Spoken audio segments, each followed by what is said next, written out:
En la vida no necesitas mucho para ser feliz.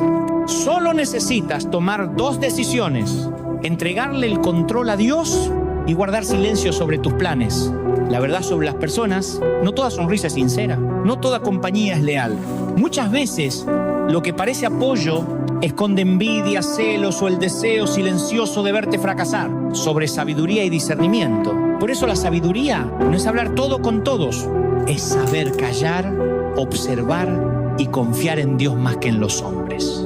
El peligro de hablar demasiado: cuanto más te expones, más te abres a la envidia, a la duda, al juicio. El silencio protege, el silencio preserva. Hablar demasiado puede retrasar tus sueños, pero el silencio madura los frutos antes de la cosecha.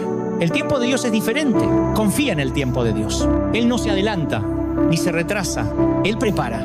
Mientras tú esperas en silencio, Él trabaja en silencio. Conclusión poderosa: deja que tus acciones hablen más que tus palabras.